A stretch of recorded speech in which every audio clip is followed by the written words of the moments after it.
Sorted after the war, the race. The history books, they tell of their defeat in 45. They all came out of the woodwork on the day the Nazi died. They say the prisoner of Spandau was a symbol of defeat. Was Hess remained in prison, then the fascists they would beat. So the promise of an Aryan world would never materialize. So why did they all come out of the woodwork on the day the Nazi died? The world is riddled with maggots. The maggots are getting fat. They're making a tasty meal of all the bosses and bureaucrats. They're taking over the boardrooms and they're fat and full of pride. And they all came out of the woodwork on the day the Nazi died. So if you meet with these historians, I'll tell you what to say. Tell them that the Nazis never really went away. They're out there burning houses down and peddling racist lies. And we'll never rest again until every Nazi dies.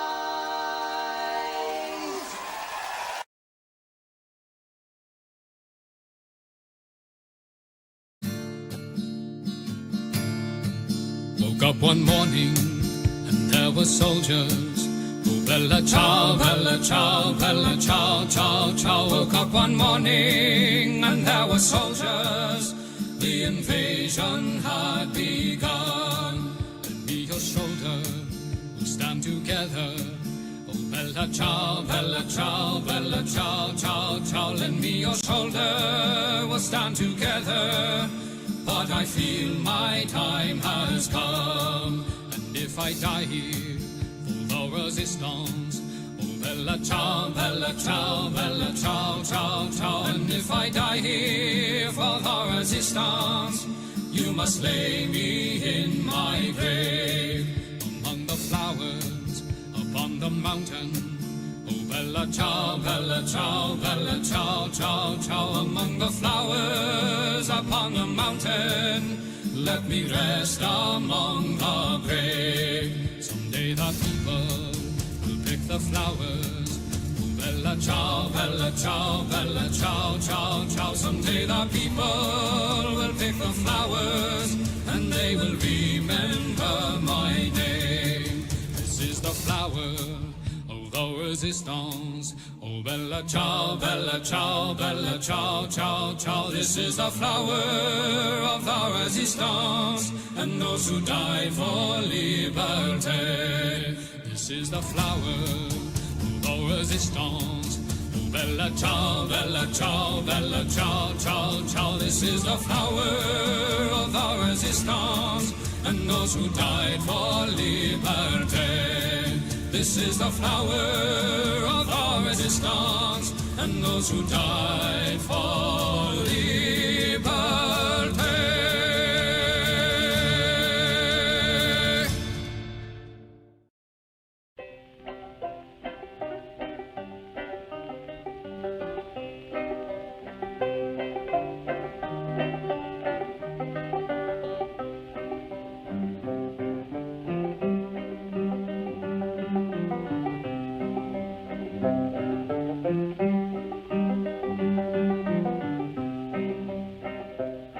Come all of you good workers, good news to you I'll tell of how the good old Union has come in here to dwell. Which side are you on? Which side are you on? My daddy was a miner and I'm a miner's son, and I'll stick with the Union till every battle's won. Which side are you on? Which side are you on? They say in Harlan County there are no neutrals there. You'll either be a Union man or a thug for J.H. Blair. Which side are you on? Which side are you on? Oh, workers, can you stand it? Oh, tell me how you can. Will you be a lousy scab or will you be a man? Which side are you on? Which side are you on? Don't scab for the bosses, don't listen to their lies. Us poor folks haven't got a chance unless we organize. Which side are you on? Which side are you on? Which side are you on? Which side are you on?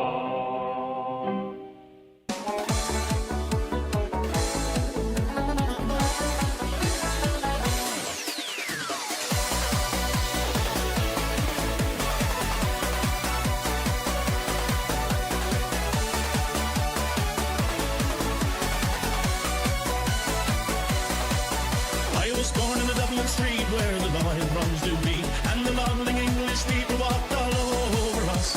And every single night when they tell, come home tight, he'd invite the neighbours out with his chorus. Come out, you black and tans, come out and fight me like a man. Show your wife how you won medals down in Flanders. Tell her how the IRA made you run like Galloway from the green and lovely lace of Gilshandra.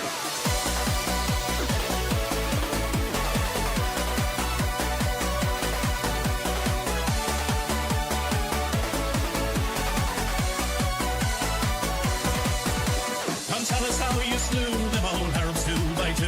Like the Zulus, they had knives, bows, and arrows. Of how brave you faced one with your 16-pounder gun, and you frightened all the natives to the marrow. Come out, you black and tans, come out and fight me like a man. Show your wife how you won medals down in Flanders. Tell her how the IRA made you run like Galloway from the green and lovely lakes of Gilshandra.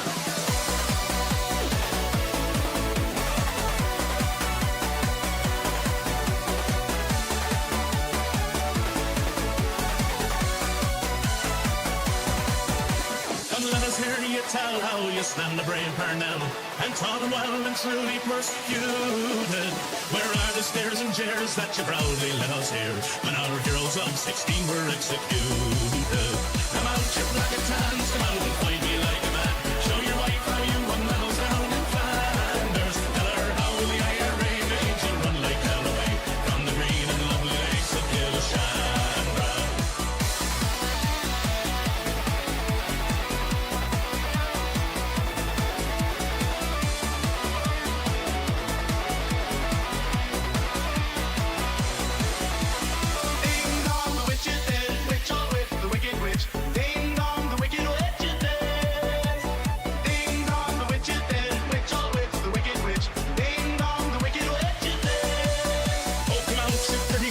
Come out and fight without your guns. Show your wife how you won medals up in Derry. You murdered 16 men and you'll do the same again. So get out of here and take your bloody army.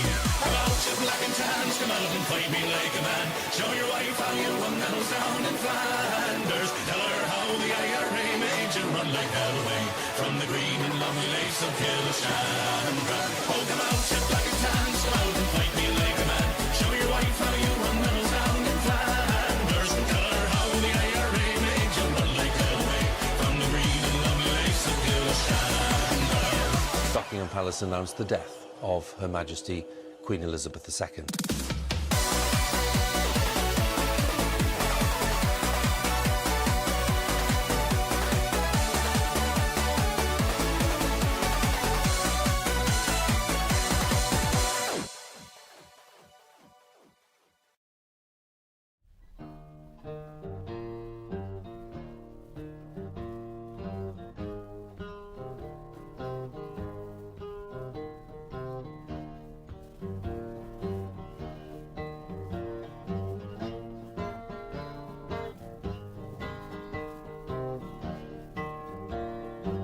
Do that again. I didn't understand it that time. Take it easy.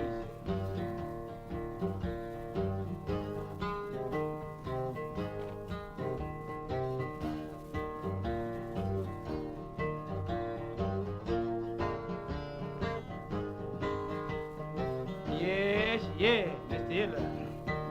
Hiller started out in 1932.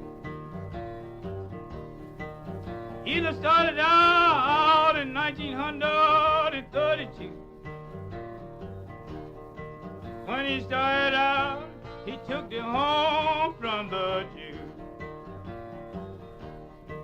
We're gonna tear Hitler down.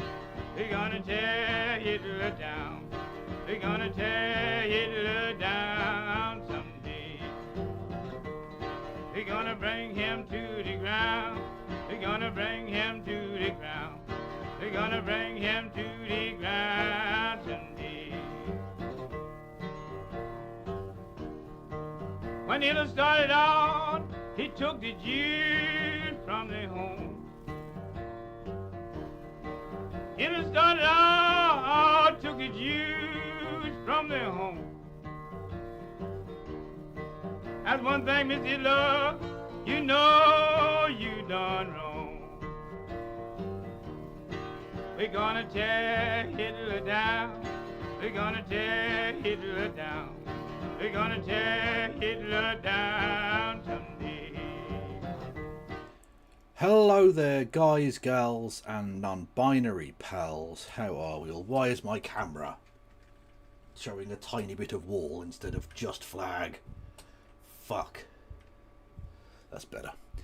Anyway, you may notice a slight change in the aspect ratio. I wanted a squarer screen, so I've squished myself slightly.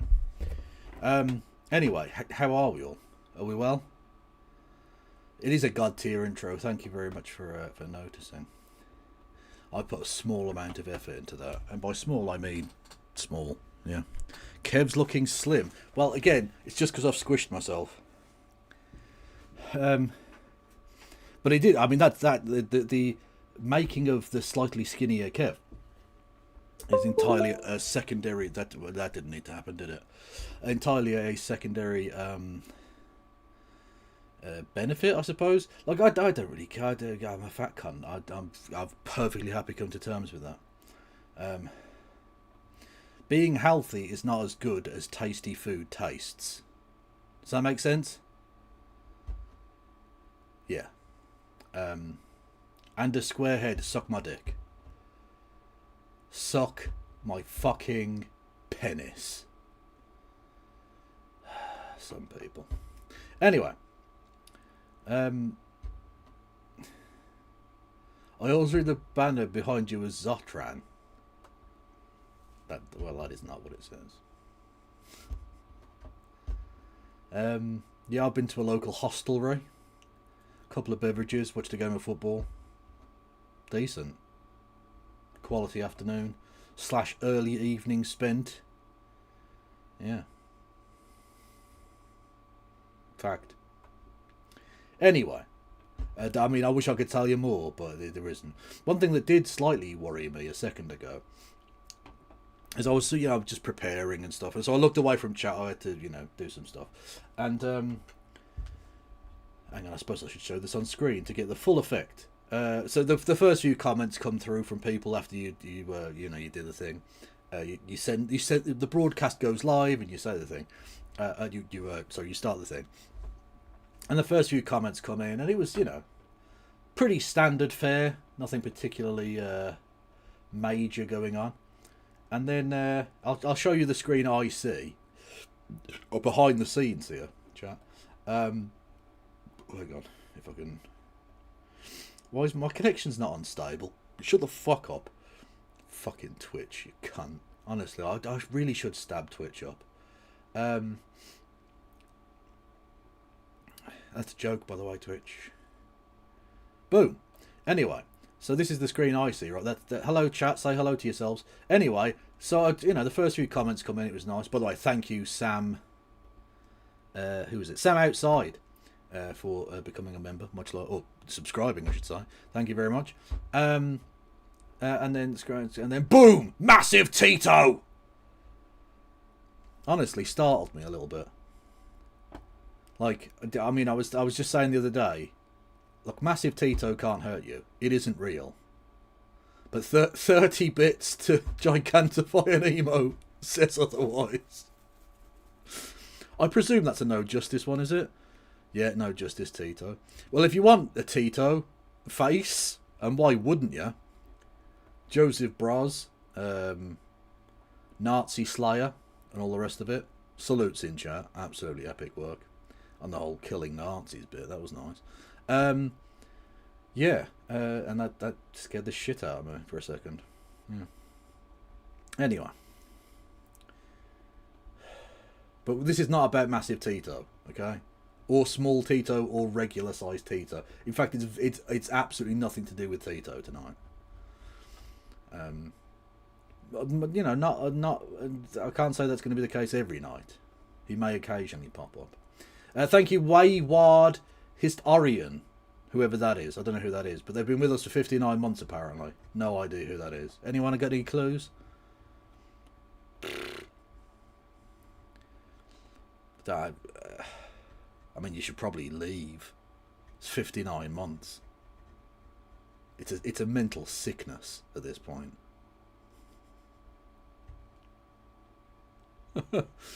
I have an occasion today, Kev. Stop dodging it. What?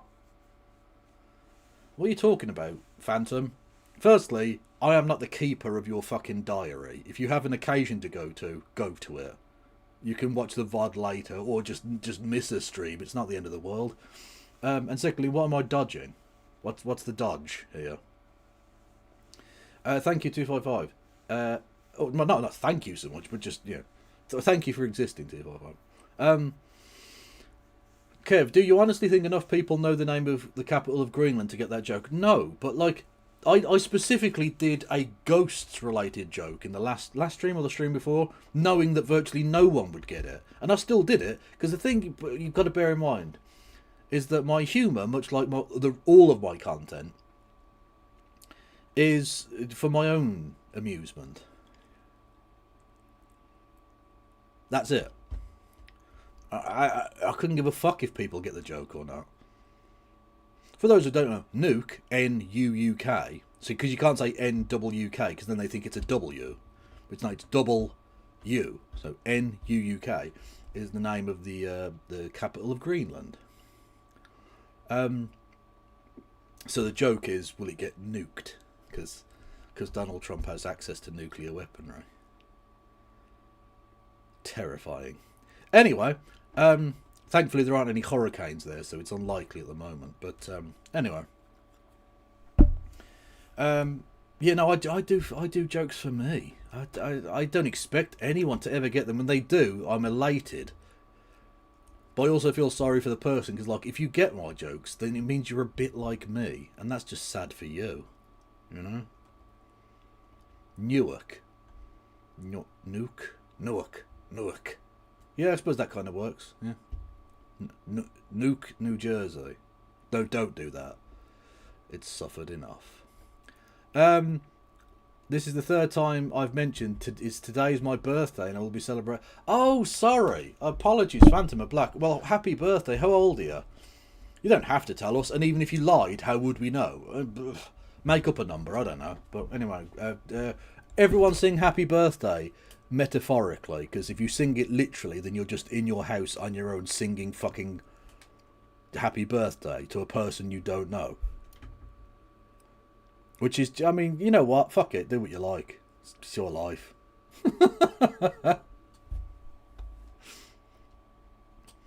Pie. Sometimes may be good, sometimes may be shit. Gennaro, you cunt. Oh, it's Tito on one side and Gennaro Gattuso on the other. Oh. What a gangbang. There's a lot of testosterone going on in sometimes may be good, sometimes may be shit. Shut the fuck up, Gennaro, you cunt. Fucking hell. How'd you get jump scared by something you set up? How? You put the fucking noise alert in, you absolute jebend. Fucking Christ. I still haven't set up the fucking stream deck. Jesus fucking Christ. What? Why do you give me money, chat? Why? It's on you, okay? Any money you give to me, you should be considered a tax write-off. For, like, mental illness problems or something. I don't know. Or a charitable donation to a twat, maybe. Whatever. Fucking hell. Oh. Oh, for fuck's sake, I've clicked on the wrong bastard thing as well. Oh, this is going fucking brilliantly. Just breathe, Kev. Breathe, for the love of God. I'm gonna fucking hurting myself. Oh no, by accident, by the way. That wasn't a threat.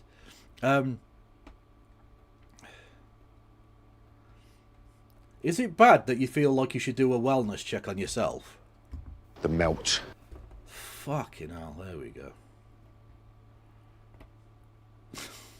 That's a belter. Hang on, we'll save that for a second. Don't worry, I'm just setting up my fucking stream on stream.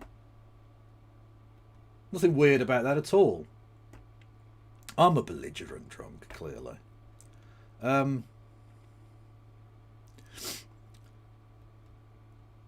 Where are we?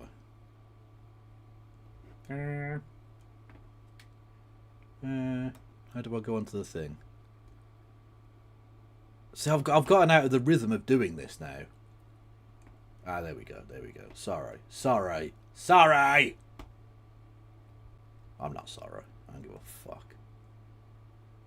I don't know why I lied about it.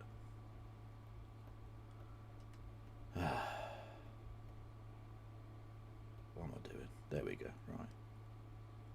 Right. Oh, fuck's sake. I did it on top chat as well. So if I missed your chat, I apologise. Right. Thank you, Fulmar Music, for 5 memberships and scaring the shit out of me with Gennaro Gattuso. Much love. Thank you, Sam Outside, with 5 community subs. Thank you to Sam Outside for gigantifying a Jim Sterling / Stephanie Sterling emote of is that a hat of some kind? Is that some fucking steampunk? Have I told you that about my dad with the steampunk thing? I don't know if I've told that story online. I mean, it's not much of a story really. It's just, you know, a funny verbal coincidence with my dad being a silly old Irish twat. Thank you for another gigantified emote of... Is that Greg Wallace? What the fuck is that? Sorry, it's quite small. That's what she said. Oh, now I've changed my activity fucking... literally death to America. Where the fuck's the chat gone now? No. Oh, I've got rid of the fucking chat now. Hang on a minute. Sorry. I mean, I say sorry, chat. You can't fucking see what I'm doing. Edit layout is what I want to do. Where the fuck is chat? Edit stream, clip that. No. Where the fuck is chat gone?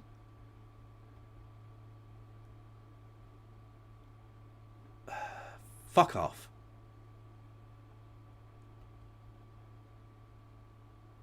Activity panel. How do I add panels?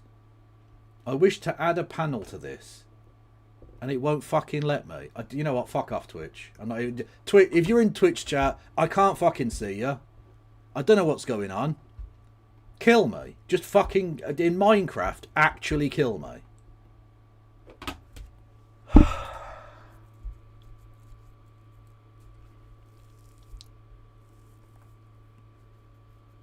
Ask Grok. I'd rather cut off my own fucking fingers. Why would I... Ask Grok. Why would I ask a paedophile? Right, we're going to try again. We are. No, on my stream layout, which I showed you earlier, so you know what it is. It's that layout. Hang on a sec. But how do I get the fucking... I don't want that. I want the fucking chat back on the fucking screen. How do I do this? Pop out stream preview. No, I don't wish to do that. Manage goals. Clip that. No, don't clip this. Fuck me. Oh, as if we're on a fucking hype train during this bit. Create new layout. Yeah, fuck it. You know what? We'll create an entirely new layout. Bollocks to it. Create layout. I wish to create a layout. Thank you. Yes. Collaboration. Edit layout. Activity feed. No. Well, there's chat, but it's on the wrong side of the fucking screen now. Just fucking kill me, man. Go away. Go on. Move this over there. There we go. Okay, that works. That works. No, why are chat and events in the same bit now? Oh, look. Okay, we're just gonna do it. We're just gonna do the stream, and I don't even fucking care anymore. I literally want to fucking end everything in the world. Now look, this is how it's ended up, right? The chat is now fucking tiny. Oh, I can do that. I can change that. Hang on. Was it Greg Wallace? Greg Wallace started all of this. I was trying to bigger that particular part of it to make Greg Wallace fuck off. And I don't think it's even Greg Wallace. Right. Thank you to Fogel for gifting us up. We're on a hype train. If we get to level 2 of the hype train, it's your fucking fault. Thank you to Wayward Historian. Blanket will do it like we exactly. Quite so. Right. I need to calm down. The thing is, right, I wish I could now like move on and be like, oh, this is the really good content, structured content we have. But I was sort of planning on maybe not streaming tonight or something, because I'll be honest with you, I'm in a fucking funk. Oh, it's bad. It's fucking bad. But I was in the pub and I thought, I've had a couple of beers. Bollocks to it.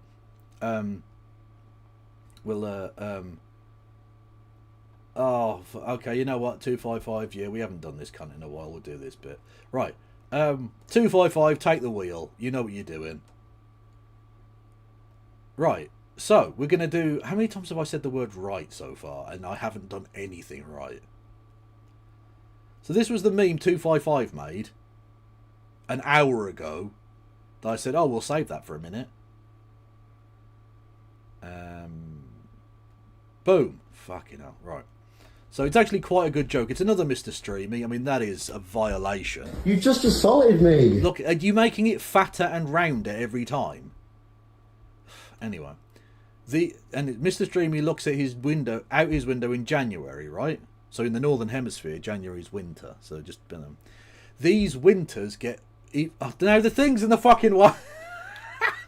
Oh, Jesus Christ. Kill me!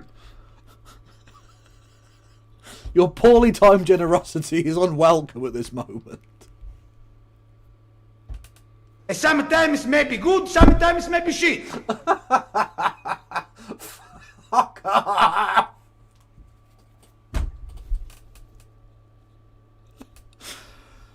Oh, I paid money for this. Well, exactly. Again, it's a tax on poor taste. If you subscribe to this, it should be taxed right off as, like I say, therapy costs or something. I don't know. These winters get more bizarre every year, and it's Christy Winters.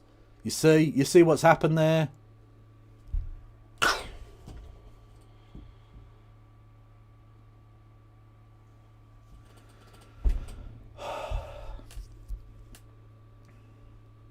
Stop it. Get some help. Michael Jordan has never been more correct. But you know who's never correct? Metatron. Oh, he's not even on the screen. Metatron. Oh, Jesus Christ. What intro music is this? Anyway, he's that Italian cunt who lives in America and is right wing. So we're going to watch this. Tariffs. Oh, God. Yeah. So, I mean, that's what got me thinking about Nuke and doing the Nuke joke as the thing. Is that Donald Trump is like still doing the Greenland thing. And because loads of countries, including Britain, said, no, you can't have Greenland, he's now threatening a 25% across the board sanction, which, by the way, like his other sanctions, will never happen. That tariff isn't going to happen. But it just goes to show you, it doesn't matter how much you suck his dick, Mr. Starmer, it isn't going to work. Because he doesn't respect your pathetic, grovelling weakness. So stop it. Have some self-respect firstly, and then have some respect for your own nation, scrabbling around at his fucking feet for his papers like a bitch. Anyway.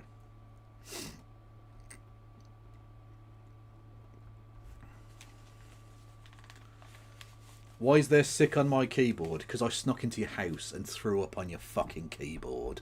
That's why. Did I need to do it? No.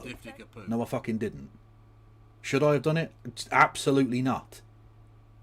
Is it illegal? Yes. Breaking and entering. Damage to private property. All kinds of violations, in all honesty.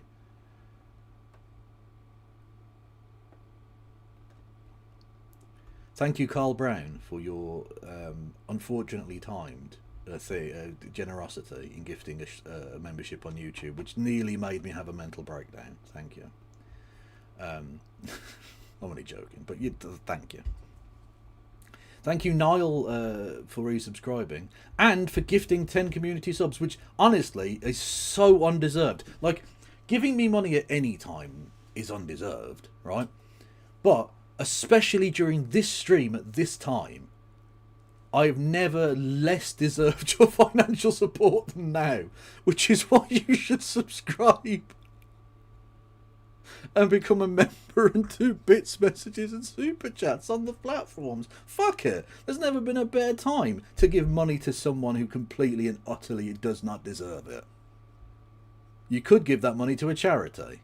I mean, I am a charity case in many respects. We're also 69% way through the thing. Did I say you I was going to finger? If we get to the next level of the hype train, I will finger Scott Adams. Fuck it. The Dilbert cunt who just died. Honestly, he needs to go all the way to the wrist. Fuck him. Oh. A bunch of fascist slags. Right. I only got 70 quid for 3 weeks. Well, the safety net in this country is a fucking disgrace. Assuming you're in this country, maybe you're somewhere else, I don't know.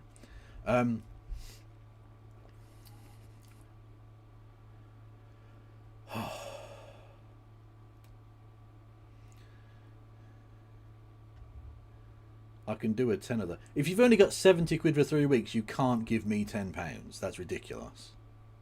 Look after yourself. Genuinely, right. Okay, sincerity cam time, I think. Hello, everybody. If you are hard up, do not give money to streamers. That very much includes me.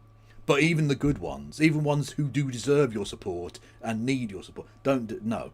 You have to look after yourself. Streaming is a privilege. It is a delightful pastime in many respects, and if you can get some finance out of it, that's cool. But please, from your own perspective, always look after your own situation first. Much like with gambling, right? I mean, firstly, don't gamble in general because it can become addictive and there's lots of externalities and things. But if you are going to gamble, only ever gamble money you can afford to lose, right? So if you have the odd little flutter here and there, and it's money that you can afford not to get back, fine. And with giving money to streamers, that's the case as well. If you've got spare left over, if you've got expendable leisure money, and you want to throw a few quid at a streamer to, like, you know, say thank you for something content they've created, or to help them in some way, that's great. You can do that. But if you've got 70 quid for 3 weeks, that you are not doing like financially brilliantly. You need to look after yourself first and foremost. 100%. Don't worry about me. Yeah, make sure you're okay. Which is weird that a streamer would be like, don't give me money, but yeah, probably don't give me money. It's my suggestion. Anyway, I thought I'd just give you that.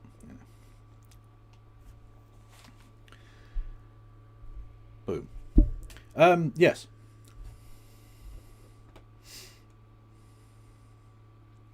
Can streamer give me money for the privilege of watching this chaos? No. No. Anyone who willingly chooses to watch this, it's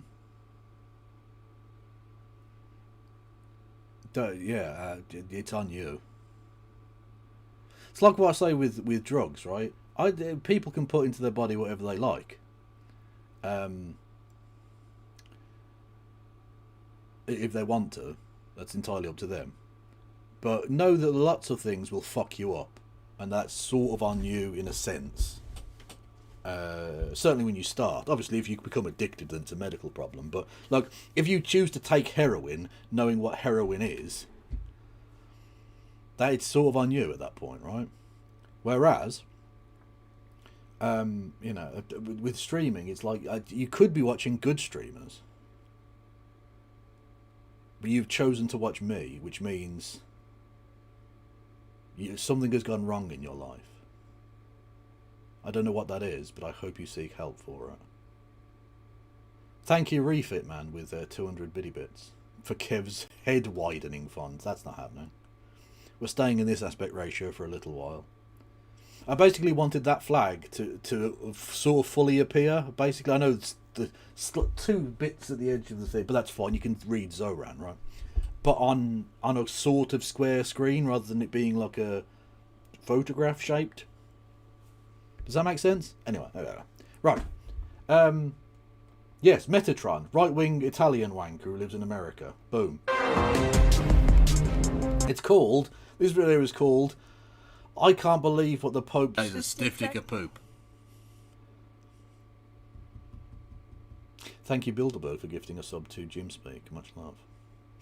This video is called, I Can't Believe the Pope Said This About Islam.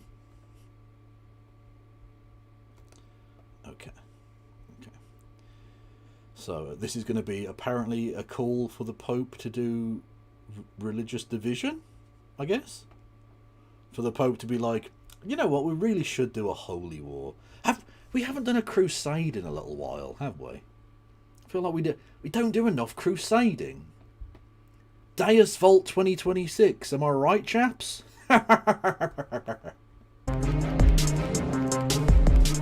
Hey noble ones, welcome back to my channel. This is the Metatron speaking, and you may have seen a video going around making its rounds on both Facebook, TikTok, X. Let's check it out. Oh, this he is the just video. called it X. It's the current X unironically. What an absolute fucking prick. Oh dear, I seem to have spotted a cunt. And I'm not just talking about the Pope. Ayo. No. Yeah, you call it fucking X. The only way you can call it X is ironically and followed by the phrase the everything app. If you call it X the everything app, I know you're clued in, you get the joke. Fine. I know you're not a child rapist. Because the only people who enjoy using Twitter nowadays are child rapists. Or wannabe child rapists. So I know that it's, you know, I know I know you're not one of those people, that's fine. Or you call it Twitter. Or if you call it like the Elon Musk fascism machine. Something like that, you know. Hi all, aren't we all glad that nothing happened today?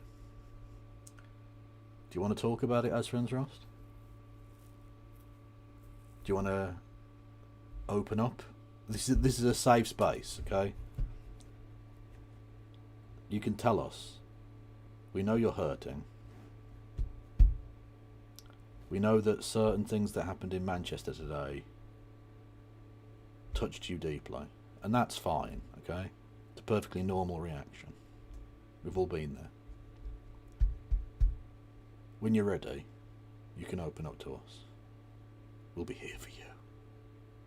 Yeah. Okay, champ. I watched Birmingham City draw 1 all the way at fucking Swansea in the pub, so, you know. Decent enough game. Both sides had chances, but neither team really deserved to win, so a draw was probably fair. You know. Just saying. I'll stop dead naming Twitter when Elon stops dead naming his daughter. True! His daughter's kind of based, actually. And you can tell that because she's got nothing to do with Elon Musk. Boom. Pope, with whom I have already disagreed 50 million times, so let's see if this is 15,000,001, or if for once I can agree. Let's go. Here I would especially call to mind the many... Can't believe you've got a yank Pope. It's so disgusting. Like, the Catholic Church is never more disgusting than when they kowtow to Americans. I'm sorry, you all wanted to be wasps, then fuck off.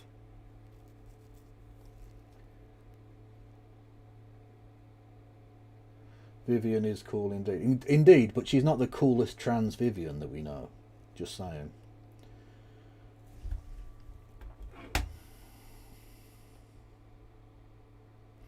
Dead naming Twitter is the only acceptable form of dead naming. Now, to be fair, I think any corporate property that changes its name, you're allowed to dead name. You can call Starbursts Opal Fruits if you wanted to. You can call the Snickers a Marathon. All of these are perfectly acceptable, it seems to me, because they're not real people, so they don't like. A Snickers bar does not have feelings. Also doesn't have pronouns, so, you know. Although if you're listening, presumably Cadbury's Mondelez or whoever fucking owns that particular product, please make a bar that announces that the pronouns of the Snickers bar is Zzer, and I will buy a Snickers bar every day for the rest of my life. And I'll eat it, I don't give a fuck. I'm a fat cunt, as previously mentioned. But honestly, that would be dope as fuck. Imagine that. Oh my god, the fucking the shit fit these pricks had about the fucking dick vein on a Mars bar. Imagine if it came out with fucking neo-pronoun Snickers. Oh my god, they literally might explode. It'd be fucking brilliant. Many victims of violence, including religiously motivated violence in Bangladesh, in the Sahel region, and in Nigeria, as well as those of the serious terrorist attack last June on the parish of... Hang on, what did he say? In Bangladesh, in the Sahel region, and in Nigeria, as well as those of the serious terrorist attack last June... I don't know what that... on the parish of St. Elias in Damascus. Nor do I forget the victims of jihadist violence in Cabo Delgado, Mozambique. Finally, what the heck took so long? So this is good. Finally, a based take, but I'm not satisfied. Why am I not satisfied? In fact, don't scream victory too soon, my fellow friends. Because first and foremost, note that he said religious violence in Nigeria, Mozambique. He did say jihadist with Mozambique. I wonder why he didn't just say it. It's Islamist violence in Nigeria. It's Islamic violence. Why does he not say that? But he did say jihadist. So I'll give him half a point. Not reactionary enough. Cancelled. The woke right have cancelled the Pope for not being religiously bigoted enough. Okay. Fair enough. Again, like, I was joking about him wanting to do fucking 2026 I know you said jihad, which is basically correct, but I mean crusades. Why am I not giving him full point? Well, because you're a minge. That's why. For this. So he has spoken a lot about Islamophobia, interestingly enough. Not a single freaking word about Christianophobia from the Catholic Pope. He just called out attacks on Christians. You literally just played a clip of him going on about how the various places in the world where Christians have been attacked. Interestingly, note, he didn't mention any of the Christian churches that have been bombed by Israel in Palestine, but we'll let that fucking slide, right? He's just specifically mentioned instances of anti-Christian violence. Religiously motivated anti-Christian violence. So when you say, no word of Christianophobia, you just fucking played it, you dopey bastard. Fucking crikey. This guy's on a different level, man. Fucking hell. But he did spend a lot of time already speaking about Islamophobia, so, and doing politics. But anyways, Pope blames Europe's... No, the Pope doing politics. Wow. Does a bear shit in the Pope's mouth in the woods? Probably, because the Pope might be into it. I don't know. Islamophobia, let's see who he blames on those bent on excluding others. Says coexistence is possible. So no way. Pope Urban would never have done this. What does this mean? Well, we'll watch it. He was asked. I watched already. He was like on this, what is it, a plane? And someone asked him a question about his position. So is the Old Firm Derby Christian violence? I mean, literally. Well, that's Christian on Christian violence. Although one side doesn't consider the other side Christian. But one side does consider the other side Christian, just the wrong kind of Christian. But they're still Christian. But it's really got nothing to do with religion. You know. We'll watch the little clip so that we have the full context, and then I'll dismantle it. Because this is ridiculous.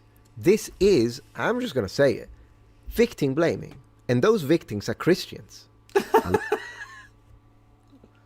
So, you're saying there is a lot of Islamophobia in Europe, but it's actually deserved because Christians are the victims, therefore you should be bigoted against all Muslims.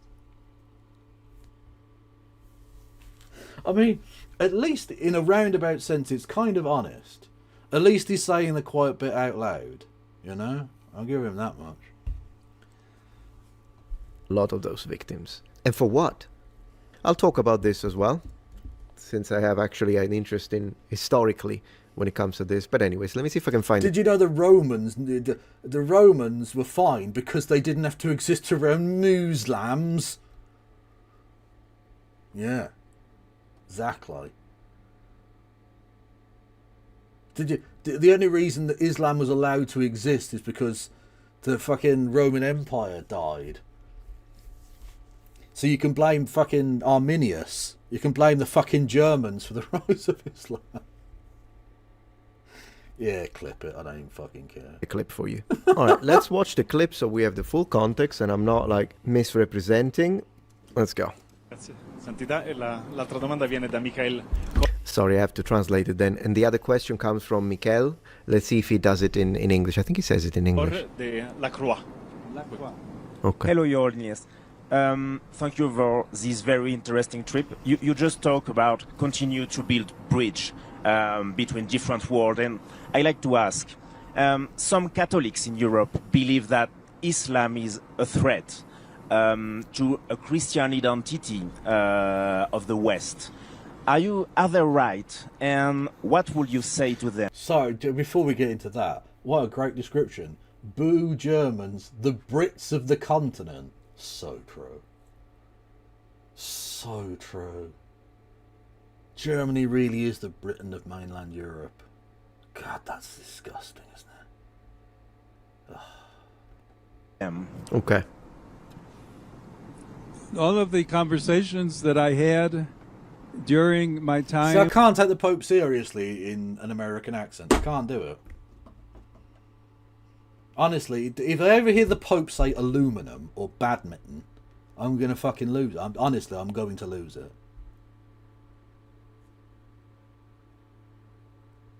I can't. No. I don't even want to consider it as a possibility. Why the fuck have you got who the fuck has a Jeremy Beadle emote? What the fuck is that? Where did that appear from? How the fuck did you get Jeremy Beadle to pop up? I mean, firstly... You just assaulted me! Naturally. Does a streamer have a Jeremy fucking Beadle emote?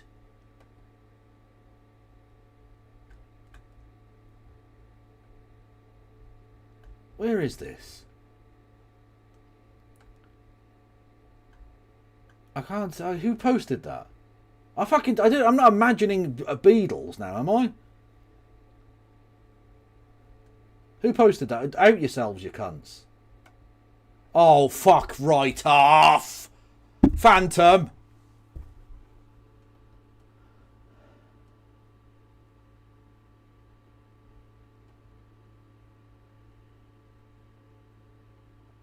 Is it on YouTube? No, it's on Twitch apparently, or something. But how'd you... But you just type Beadle and loads of Beadles appear. Oh, see what we've fucking done here. I'm being drowned in Jeremy Beadles. Is that a Twitch thing? Oh, this is a fucking nightmare. I'm gonna have a fucking breakdown, man. Jesus, you're gonna fucking crash the OBS.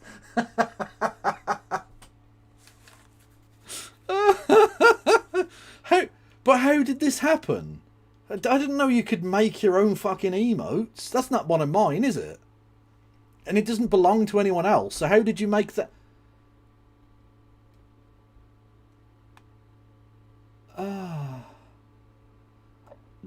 Apparently you can just type in Beadle and a picture of Jeremy Beadle arrives. Can you do that with other faces?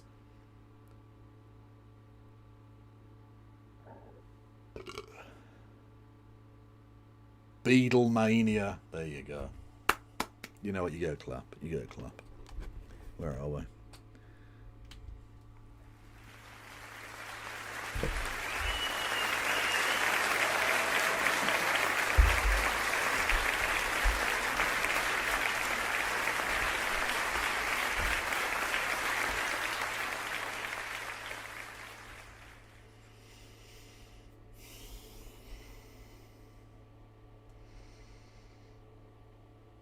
I can't believe you foisting Beatles on me has literally, I've had a mental breakdown.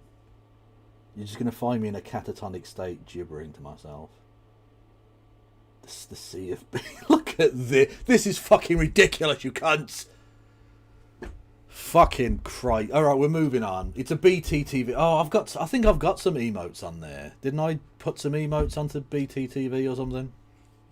It was about 2 years ago and I've forgotten. I've probably still got an account or something. I don't fucking know. Oh. Is it possible to get a Beadle-related headache? Has anyone ever had that? Both in Turkey and in Lebanon, including with many He even pronounced Turkey with the E at the end. Woke! Muslims were precisely concentrated on the topic of peace and respect. See, Your Holiness, that's cool. Whoever found that emote is a legend. No, whoever found that emote is having a fatwa issued against them by me. Anecdotal data. Just because you, and I'm sure you did, so did I think we have all had, well, maybe not all of us, but some of us have had interactions with Muslims and they were peaceful. The one Muslims that you interacted with was very nice, lovely family, didn't hate the West, splendid. We don't have a problem with that. But simply because So coexistence is possible then? Are you saying coexistence is possible because there are Muslims who aren't evil?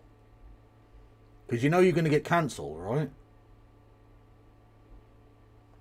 You, Pope Leo, went there as a person of authority, by the way, and spoke to Muslims, and you were like, yeah, peace is very important. I agree. Peace and coexistence, we can love each other. That's great. What about the Christians in Nigeria, though?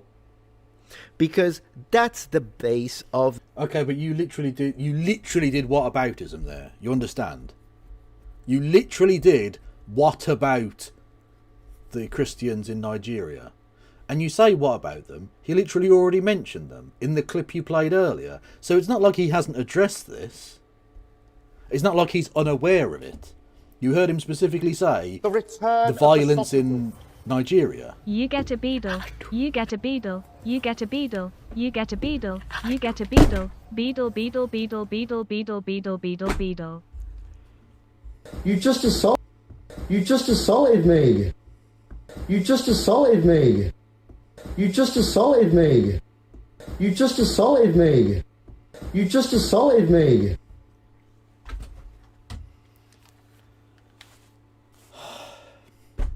Why am I being tormented? Why am I being Beadle tormented?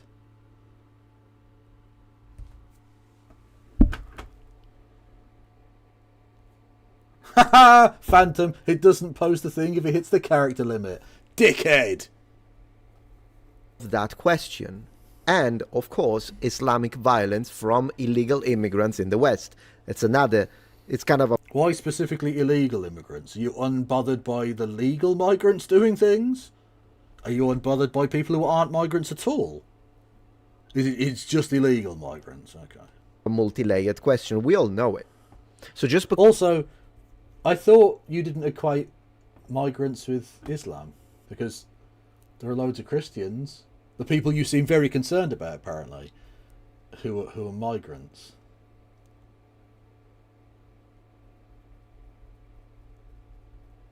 This is worse than the cunt clip. True, yeah. Because when the one time that you went to freaking Turkey, you spoke with Muslims and you all talked about peace. Great, maybe the Muslims I wish I'd never brought Jeremy Beadle up in chat. I wish I'd never taught the outside world of the evils. The Beadle evils. spoke to were nice people, but the question here is not connected to those people. It's connected to the ones that are doing what they're doing in damn Nigeria, not to mention the awful repression in Iran of Christians. In what other stream would you get an Italian fascist and the Pope, usually the same, it's a description of one person, those two descriptions, but in this occasion, an Italian fascist and separately a Pope, both being covered over by a shower of Jeremy Beadles? It wouldn't happen on any other stream. I defy you to find an example in the entire world. Right here, chat. Right fucking here. It's the death penalty if you convert from Islam to Christianity in an Islamic state. Let's not pretend that that's not Islam. Yes, it is Islam. It is Islam. I didn't say it was all Islam for the clowns that will type it. I'm not saying every Muslim is like that, but an entire freaking country is like that with the governing theocratic regime. That's who the people are concerned about, Your Holiness. But it's not the entire country, it's the government. You can't say the country. Most of the people of Saudi Arabia are not like evil Salafists. The government are. Just like as we're seeing right now in Iran. Not all of them love the fucking Ayatollah. I can tell you for sure as shit, no one likes our fucking leaders. Donald Trump is very unpopular in America. Just because the government are one way, doesn't mean that's what the country is.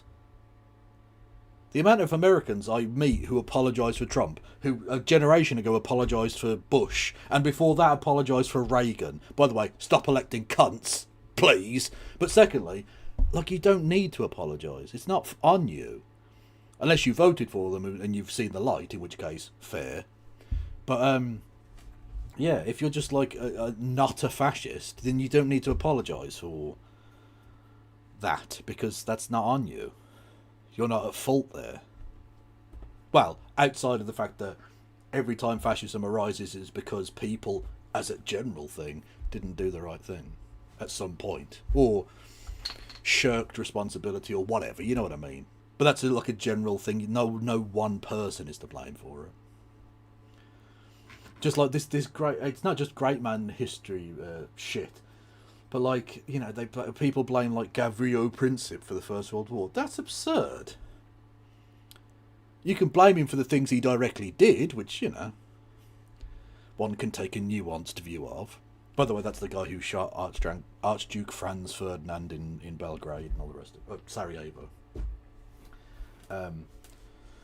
But regardless of that, he didn't start the First World War. The First World War was started by an arms race and economic pressures and the fallout of the fucking War of 1870 between Germany and France and the Bloody Week and all that. Like, it's a huge series of factors and pressures that go into something like that. Just because a spark happens, a spark was always going to happen. Looking back on that, if Gavrilo Princip had decided not to go to that one particular cafe that day, and so his initial thing fails, and he goes home instead of going to the cafe, and then the car gets fucking stuck, and it's just, you know, a whole sliding doors thing happens, the First World War would still have happened. It might have happened 6 months later. It might have been worse. There might have been 10 battles of the Somme instead of one. Well, actually, well, it's a bit more complicated. There might have been 20 battles of Ypres instead of 2, you know. It's not that things are inevitable. They don't have to happen in the way that they're planned. It's not predestined, as far as we're aware. It's not scripted. But those pressures need to be played out. Like, people will do this. They'll say, like, So there's a concept called the evil baby orphanage. I didn't mean to get off onto this tangent, but fuck it, we're going there, right? What was Franz Ferdinand wearing? True. Good band, though. Well, kind of. Couple of good tunes. The evil baby orphanage is a very strange concept, but it works, right? So the question is, would you go back in time and kill Hitler as a baby to stop Hitler from doing what we know Hitler did? And usually people will say, well, yeah, because it will stop Hitler doing a thing, right? But what you're actually doing there is just murdering an innocent child. A baby. Because they haven't done anything. You know what that baby grows up to become and do the rest of it. I'd give him an art scholarship. Might have changed history, yeah. But the thing is, even that doesn't work, right? Because basically the solution to it is a thing called the evil baby orphanage, where you can't kill the child, but you do need to stop Hitler from existing. So, what you do is you steal the baby. In the same way you would with like Mussolini and various other dictators and murderers, right? You take them as a baby and put them in the evil baby orphanage. You probably wouldn't call it that, but that's the concept, right? So you're not killing them, but you are taking them out of that timeline and hopefully raising them to be better people, right? Again, it's all mind stuff because we can't literally time travel and stuff. And yeah, so that's the kind of the solution to the moral quandary. It's a kind of reasonable halfway house where you don't kill a baby, right? Because we're not all IDF soldiers here. Lol. Anyway. Now you abort them. Well, that would be forcing Hitler's mother, who was a devout Catholic, and therefore probably didn't want to have an abortion, which is, again, a little bit rough, really. And I'm not entirely convinced of the morality of that one either. Just saying. Anyway, right. The point is, none of it works as a solution to anything. Because let's say we can just snap our fingers and Hitler doesn't exist anymore. Does that mean the Second World War doesn't happen? Does that mean the Holocaust doesn't happen? Well, maybe, but we don't know, because it's hypothetical. But what is sure is that the economic, social and political tumult in which Hitler becomes Hitler doesn't dissolve. So it doesn't matter if the man Adolf Hitler existed ever. The political extremism that he rose up through and used for his own evil Machiavellian ends would still need to be resolved in one way or the other. That's why the great man theory of history is bullshit. No one person just decides things. There are billions of people in the world. You think one person dictates anything? No. It's not how it works. So the economic depression on which Hitler rose to power still happens. And so it's not Hitler rising to power, because in this timeline he doesn't exist. But a different bloke, Franz... what's a German sounding... Steilacher or something. Franz Steilacher rises to power. And maybe does worse things, maybe does better things, who knows. Either way, some form of war takes place. Because again, there'd been an arms race and a rise of fascism and political extremism and economic depression. Those things don't just magically dissolve because one fucking Austrian prick doesn't exist anymore. And I'm not talking about Vogel. Ayo! You know, so that would all have to be resolved in one form or another. Regardless of whether Adolf Hitler exists. Schicklgruber, that's a very good one, yeah. Adolf Hitler was nearly Adolf Schicklgruber. Adolf Hitler's father, Alois, however the fuck you pronounce it, was born and lived most of his life. No, sorry, his grandfather, I should say.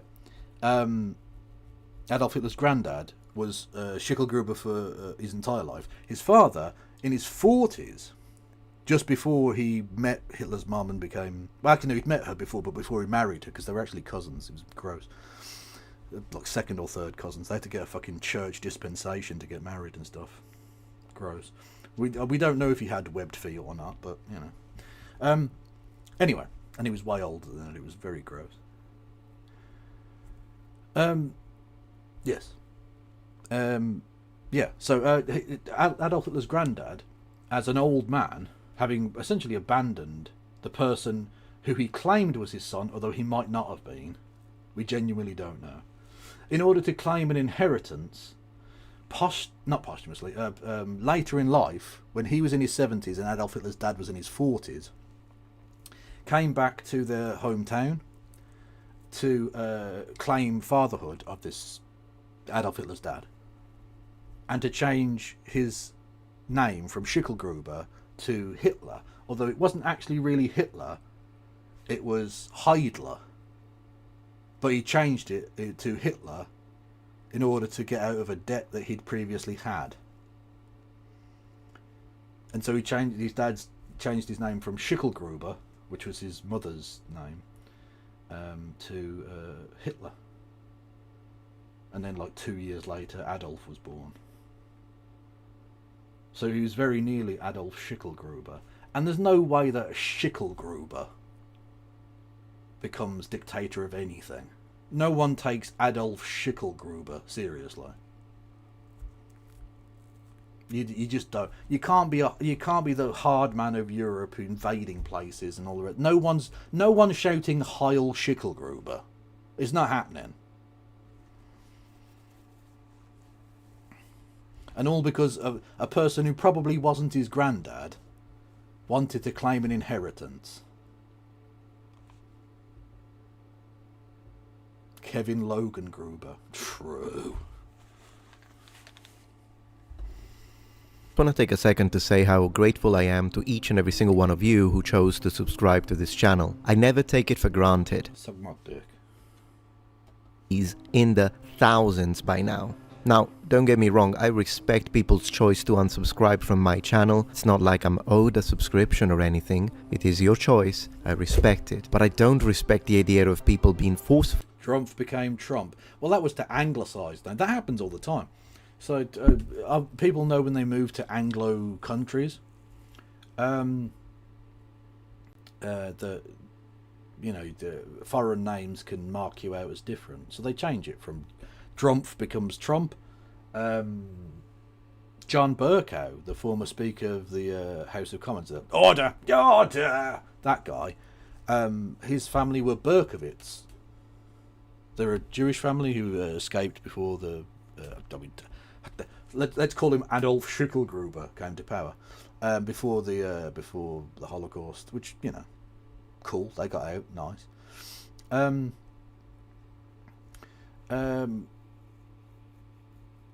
Yeah, but then they changed, they dropped the witch, so it's just Bercow, which is just a nice English name, isn't it?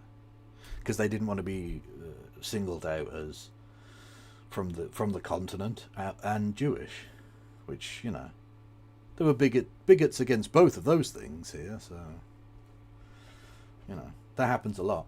A lot of places do that. A lot of families change their name. Zach Logan rechanged his last name to Polanski again. Oh, so okay, you confused me because my nephew's called Zach. I was about to be like, what are you talking about? But you mean Zach Polanski? Okay, yeah. I shouldn't drink and stream. I shouldn't. Genuine question for you. Genuine question. How are you? I'm asking because nobody has. Oh, well, to be fair, like, I'm fine. Yeah. Like, I've been having a bit of a rough time, but I'm just in a funk. You know, my mate died and it's a new year and nothing's fucking changed. You know, I'm just in a bit of a funk. I'll be alright. Yeah. No, I'm good, thank you. Fully unsubscribe from my channel without them knowing that, even though they watch my content and wish to stay subbed. So please check your subscription status now, and if you haven't yet, consider subscribing to counter this nonsense. Thank you very much. For people of different religions. I know that, as a matter of fact, that has not always been the case. What is it, fucking Clem H. Fandango, you cunt? What? What? Stephen Fry, I'm disinterested, wrote a sci-fi story where time travelers erase Hitler from existence and more competent fascist just take his place. What's competent? Do you mean competent? Is there a letter missing there? Oh, I can't give a duck. You don't need to worry about me. I'm good, man. Competent, yeah. Well, exactly. That's the thing. So genuinely, though, I can't give a duck. Thank you for asking. That's very, very nice. Yeah, that's the thing with the great man theory of history, is that it's not one person. So if a different person were in that position, they might be better or worse in any number of completely unimaginable ways.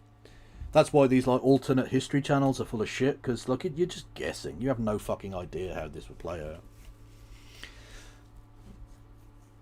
So much of it is, it's a bit dust in the wind, you know. Like I say with Gavrilo Princip, literally it was the fact that he went to one of his favourite local cafes to like mull over the fact that his attempt to kill the Archduke had been foiled. And then the Archduke happened to go down that road again, and the car gets stuck behind a cart or whatever it was, right by where he was. And so he decides just on the spur of it, well, I'll have a second bash. It's mad, the coincidence. And then he tries to kill himself with poison and jumping into the river, and he survives both. Like, it's just, how do you account for any of the weird coincidences and luck and bad luck and good luck and that goes into all of that? And yet it was a major world event, you know. It did matter. Again, it wouldn't have like stopped the First World War from happening if it hadn't worked out that way. But that timeline, you know, is just kind of weird. And yet it happened.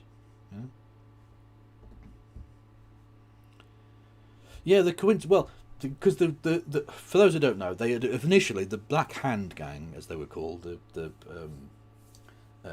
Serbian nationalists, of which Gavrilo Princip was a member, tried to kill Archduke Franz Ferdinand, heir to the Austro-Hungarian throne. Failed, and the car was supposed to take a different route back, but it didn't, and it turned off into the same street again. And the car had to stop because like I think a market trader or something wheeled the car out into the street, and it got stuck, or a wheel had broken or something, and so the car stopped, and it was like 50 yards from the person in the cafe called Gavrilo Princip who'd already tried to fucking kill him earlier that day. Just a mad little coincidence. And so on the spur of the moment he went, I'll have a bash then. He shot him and threw a grenade, and eventually the Archduke did die. And then Gavrilo Princip tried to commit suicide by drinking poison and throwing himself into the river, and he didn't die. So really, when you think about it, he was 1 for 3 on murder that day. Not a great conversion rate, to be honest. A 33% success rate? Fucking loser. Yes, that's a historical fact. I know that in Europe there are many times fears. Oh, sorry, was the grenade guy a different guy? Okay. Yes. That are present but oftentimes generated by people who are against immigration. No. Wrong. Pope is wrong. Okay. Okay.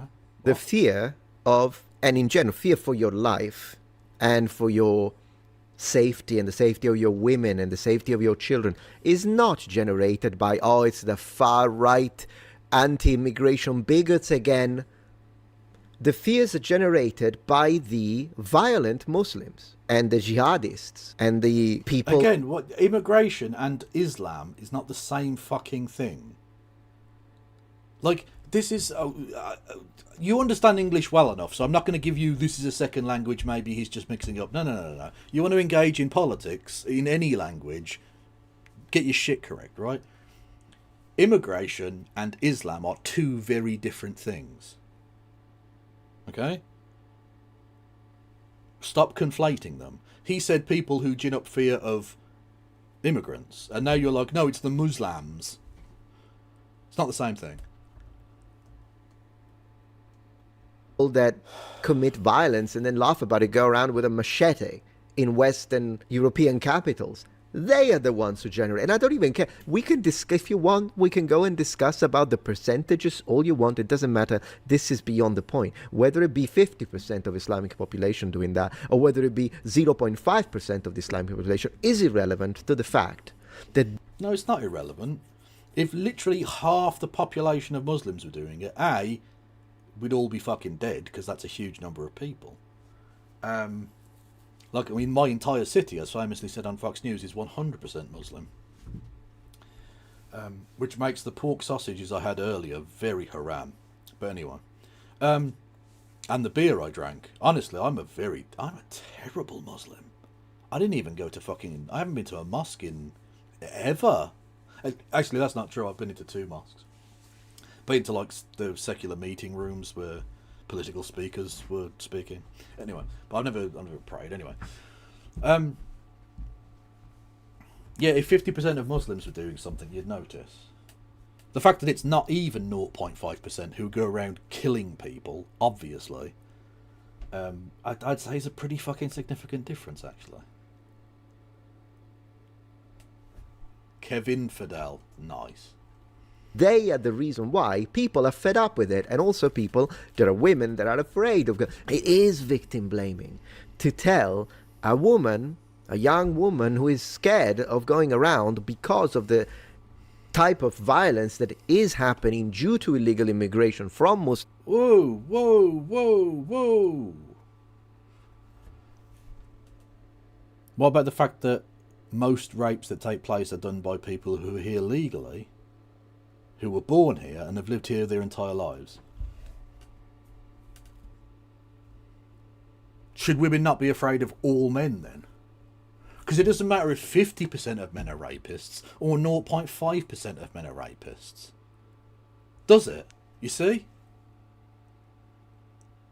Kevin Fidel Castro. That's weird. Stop it.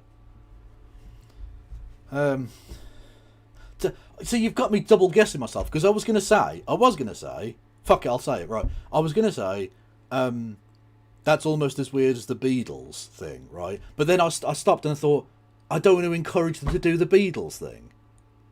You're inside my fucking head. A bunch of fascist slags. Yeah, I said it. Well, Danny Dyer said it. Muslim countries from Muslim who hate the West, after what we see that is happening, for instance, in Nigeria, if the woman is afraid, who do you think you are to go and tell her, oh, you're afraid because of the bigots? No. I don't think he's saying an individual has to be afraid because of that. He's saying the rising tide generally. The perception of fear of these things is being ginned up by people who hate migrants. Come on. Do I start timing out the perpetrator? No, I am only joking, Wayward. Thank you, though, for your concern, but I am only joking. If I wanted the Beadle-related harassment to end, I'd do a sincerity cam. Because just remember, when I go onto this bit, sincerity cam, it means the thing I'm saying is absolutely sincere. There is no sarcasm. There's no joke taking place here. This isn't a bit. This is just literally the truth. So if I were to go onto this and say that thing, that then, you know, like, stop doing this thing, that wouldn't be a joke. I'd mean that. But you'll notice when I was on that, I didn't say stop doing the Beadle thing, because I'm fine with it. I mean, it is, in a genuine sense, like, I don't look like Jeremy Beadle. I know that. But it is funny, because he's just a fat, beardy fucking cunt from the 90s, so, you know.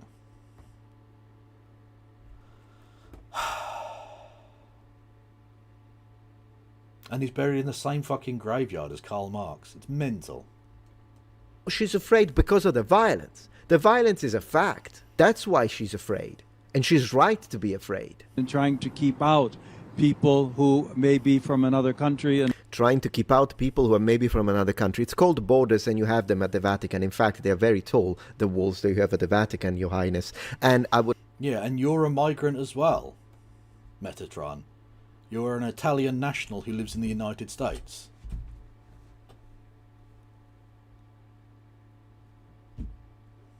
Like to underline one more thing, because you guys don't know. You have never been to Rome. If you go to Rome and then you walk and proceed to make your way to the Vatican, where you've got the massive monumental medieval walls, you know who sleeps right next to the walls? Homeless people. It is full of homeless people. Do you think he lets them in? Do you think they got to sleep in the cold? And before you say, yeah, but the Vatican is a small state, it's not like they can accommodate all of the illegal immigrants that he likes so much.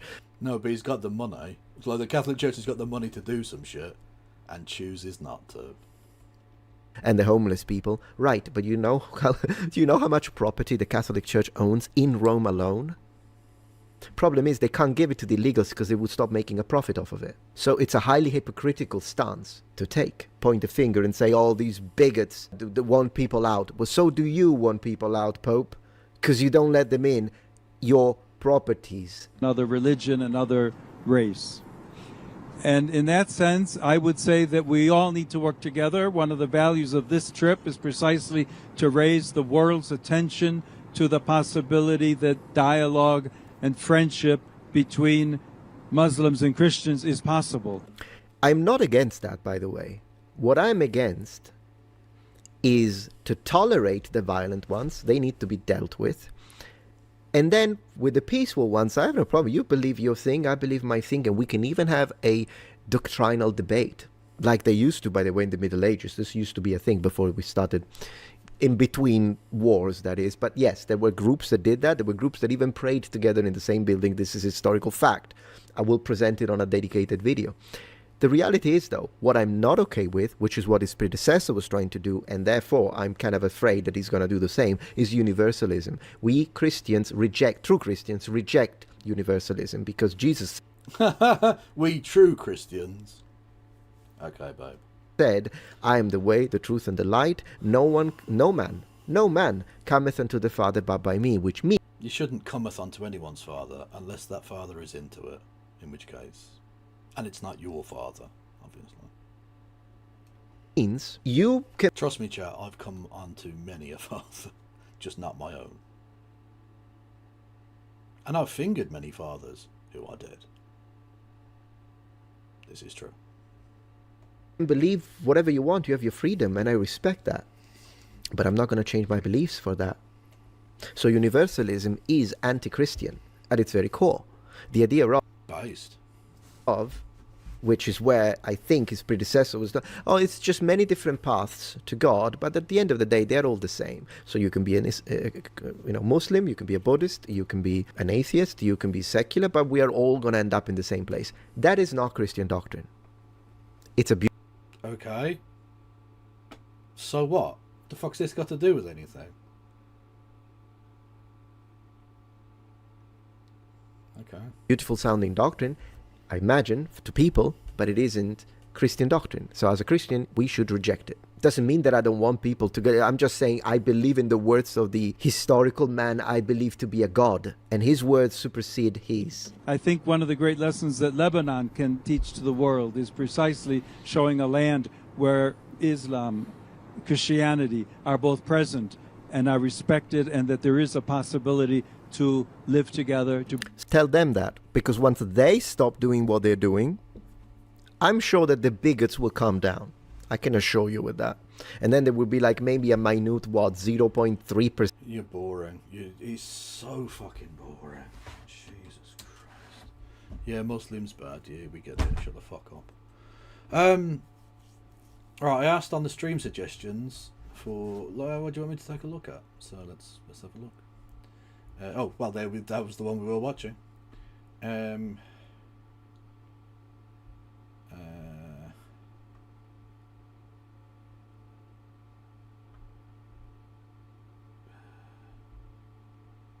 Why did Bob the Builder build the Berlin Wall? No. Offered Jenrick and the Farage. Oh yeah, fucking Robert Jenrick joined the Reform Party. So they're just the Tory Party. They're just the Tory Party. A second part of pinkwashing. Okay, let's have a look. What we got here? Oh, revolutionary thought. Okay. What if I told you that in the Soviet Union, gender-affirming care was a thing as early as the 1920s and actually kind of a thing throughout the majority of its lifespan? For example, in the 1920s, Soviet doctors got together to help determine how the Justice Commissariat should proceed in the case of a man wanting to live life as a woman, and ultimately decided that, yeah, that's fine. Go ahead, girl. In the 1960s, a Soviet doctor pioneered the first complete female-to-male reassignment surgery, or SRS. In the 1980s, there were doctors in St. Petersburg and Moscow giving SRS operations and telling newspapers that trans people need to be treated with dignity. The USSR certainly wasn't a queer utopia. I wish it had been, that'd be so cool! But no country really was a beacon of queer rights in the lifespan of the USSR, so, like, what do you expect? However, at various points in time in the USSR, there were standards for gender-affirming care, legal ways to change one's gender marker, and even queer marriages. And that's what this video is going to be covering. And imprisonment in gulags for homosexual relationships as well. So is this just going to be, oh look how base they were in the 20s and shit? Oh look, the Leninist reforms were really cool. Ignore Stalinism. Oh, the 60s and 70s, they were really, you know, progressive again or something. Is that what it's going to be? Amazing.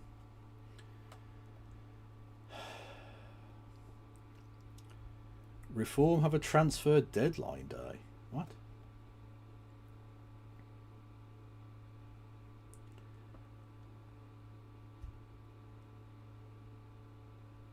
They literally do. Oh my god, okay.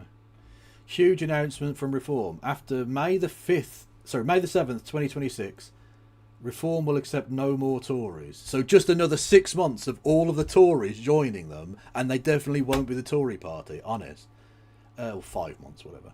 That means MPs, former MPs, councillors, yeah, go fuck yourselves, you Tory cunts. We're going to talk about what gender-affirming care was like throughout the lifespan of the Soviet Union by going over a few case studies of actual Soviet trans people, going more in-depth into the little tidbits I just shared. And there's going to be a whole bunch of Soviet history sprinkled in. Then I'll discuss...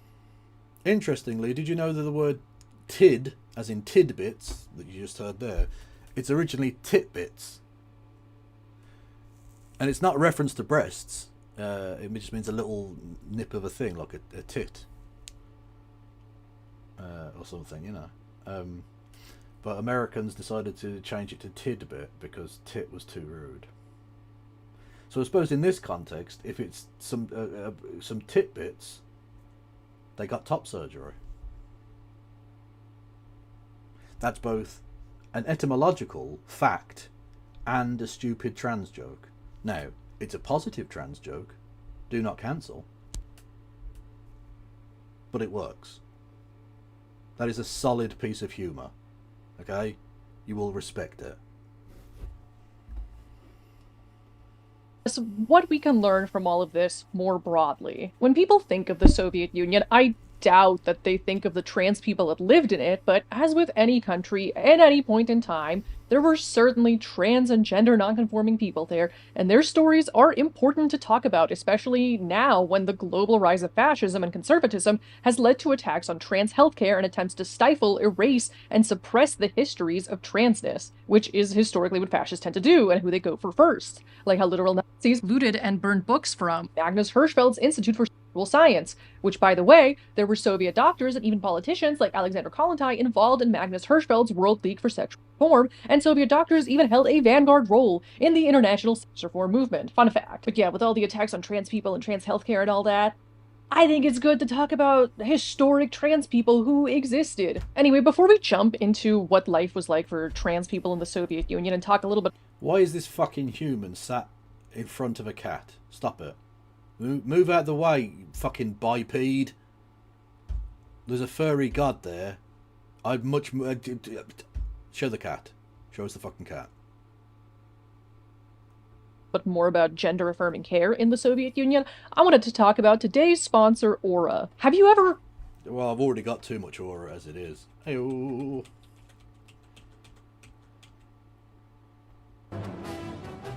Yevgeny/Yevgenia was a true non-binary icon and also one half of the first same-sex marriage in the USSR in 1922. But before we talk about them, we need to discuss some historical context and what the 1920s were actually like. What the general vibe was at the time, sorry planned. In the 1920s, scientists across the world were learning all sorts of new interesting things about endocrinology, sexuality, gender, all that fun stuff, and realizing that biological sex was actually a pretty unstable category.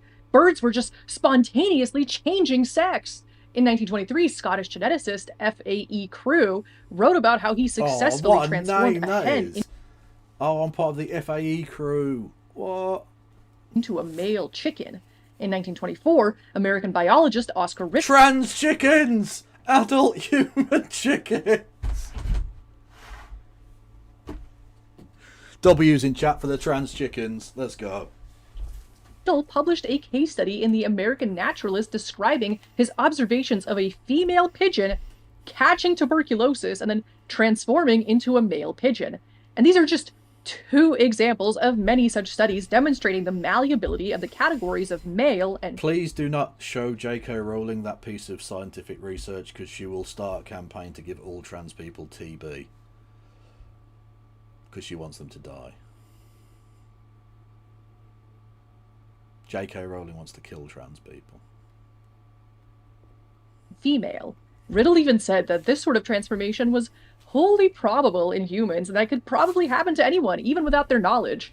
You might wake up tomorrow and be a woman. Which, I mean, that gender transformation thing literally is the experience of some intersex people who are assigned one gender at birth and raised as that gender, but then go through the opposite gender's puberty out of seemingly nowhere. So, yeah, it's a real thing. Also, apparently we figured this out again recently. Bro, people knew this like 100 years ago. Of course birds can change sex. Anyone can change sex if they're brave enough. So anyway, that was the scientific state of the world. Right, but especially in America, just because something was known 100 years ago doesn't mean shit. Like, my mind always goes back to the Dust Bowl as like genuinely one of the stupidest man-made disasters ever. Fucking incredible. Over the course of like tens of thousands of years of human agriculture, we'd learned some pretty good, universally applicable things. Like hedgerows are good. Not just as a way of partitioning off land, so you know this bit inside of it is my land and not yours or whatever, but like it catches dirt. When things get very dry, the dust particles are very light and small and can blow away. But hedgerows, especially if they're wonky and weird, because then it doesn't matter which way the wind is blowing, catches the dust and it sells. It doesn't just blow away. Lines of trees, ditto. Ridge and furrow ploughing does the same sort of thing. All of these things to stop soil damage and loss. Over the course of tens of thousands of years, and America went, you know what, this doesn't apply to us, ha ha! Destroy the land! And then surprised when you get literally people dying of what was called, was it dust lung or whatever? Which was basically, you breathe in so many tiny particles of dust that you drown in soil. In essence, your lungs get so filled up, all of your little capillaries and shit, with tiny little grains of soil, that you drown in earth. Because Americans went, we don't need to do agriculture the way dickheads did agriculture. This is a new world. Manifest destiny, bitches. Isn't that being called buried? Well, no, because the dust isn't on the outside of your body, it's inside your body. You're literally drowning. You've inhaled so much earth that your lungs have become a fucking grow plant. You've essentially become a plant pot filled with soil. Gross. And again, this is stuff that people knew 50,000 years ago, they'd worked this shit out. Actually, was it that long ago? Whatever. Let's say 10,000 years ago. They'd worked this out. People knew this shit. They didn't necessarily know all of the science behind it, but they knew if you do these things, you can grow the same crops the next year. It works. And Americans just went, nah, fuck it. It's the 21st. No, it was the 20th century. Who cares? We don't need to do any of that shit. Hedgerows. Gay. Ridge and furrow ploughing? Why are you woke? World. Lots of openness to new ideas about gender and hormones and all that fun stuff. Meanwhile, in the USSR, in 1922, the Bolsheviks abolished the old Tsarist criminal code and put a new one in place, which resulted in them decriminalizing sodomy, which had been illegal. Are you going to talk about its recriminalization in the Stalinist ossification? Are we going to mention that? They got buried alive from the inside. Basically, yeah. And as always is the case, it was people who had comorbidities or were young. So the young, the old, the frail. Yeah, like I say, essentially got buried internally and in soil. The Dust Bowl was so massive, by the way. Most of it happened in the state of Oklahoma, hence the word Okie, as a group of people from Oklahoma who settled in largely California to avoid the Dust Bowl. But the dust clouds were so massive they reached all the way to Washington DC. Not just politically, of course, literally. The dust clouds were so massive they travelled the 1,000 miles to Washington DC. The President of the United States said he literally had to wipe a film of soil from his desk.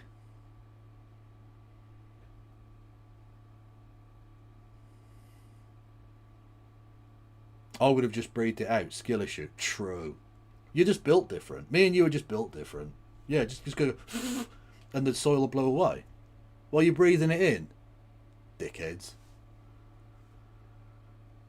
In the military since 1718, and in general since 1835 in the Russian Empire. In 1921, the year before, the USSR under Lenin adopted the new economic policy, which allowed for the existence of some capitalist enterprises to revive the economy. Because it turns out having a multi-year civil war that's actually like 14 countries invading a new nation trying to attempt socialist construction for like... I know it affected other states, but like the epicenter was Oklahoma. Let's come on. For people outside of America, I'm just trying to give you a general location. I realise it reached into like Texas and Nevada or whatever. Yeah, I know. Oh no, I've been knowing this. What is this? In July 1964, 26 men were arrested and accused of having perverted homosexual relations, the best kind. Some of the arrested were famous actor Georgy Partsalev and one of the most loved Bulgarian singers, Emil Dimitrov. Wasn't he a left back? Experts say that the process was a masquerade for the public so that people will understand how decadent the Western culture is. In the 1960s, there were a couple of other similar cases involving the Bulgarian elite. Later, in 1966, when revising the penal code, a group of experts decided that homosexual acts would no longer be considered a crime because lesbians and gays are ill people who shouldn't be punished because of their sufferings they are already going through due to their illness. Well, that's, to be fair, that's often the case that gets brought up a lot of the time. I've read, because I am right. How do I put this politely? Gay as fuck and a nerd, right? I've read some of the Hansard transcript of the debate of the amendments to the Criminal Acts in the 60s, basically around the same time as the Bulgarian thing you just said there, which decriminalised sodomy, or I think it was called buggery, if I'm not mistaken, in the initial law, although it might have been. Anyway, the point is, a lot of the people that were like pro the removal of this criminal thing, right, used arguments like that. There was one particular one, it was Labour MP, because obviously, whenever the actual Labour Party being a Labour Party got in, things tended to get a little bit better. And so the decriminalisation of sodomy happened, as well as liberalisation of abortion laws and all sorts of sort of cool social change. However, unfortunate some of Wilson's economic policies were. The arguments were made like these people are sick and they should be allowed to have to cope with their sickness in the privacy of their own home, however they so wish, and stuff like that. So it's not just like the communists did a thing. It's even in the capitalist West, they're basically the same arguments. Get used. Yeah, ending the death penalty as well. Yeah, that's true. Although I think it was still kept in exceptional circumstances, like high treason and things like that. Although that was done away with under European law in the 90s. And let's be honest, it would never have been used anyway, but technically it was still on the statute book.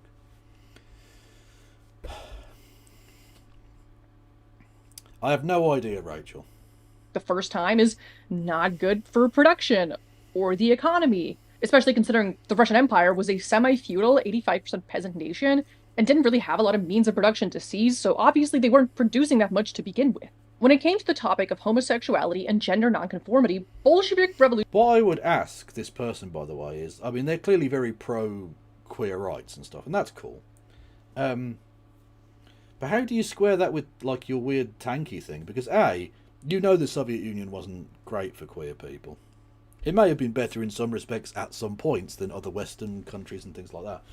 I'm not arguing that point.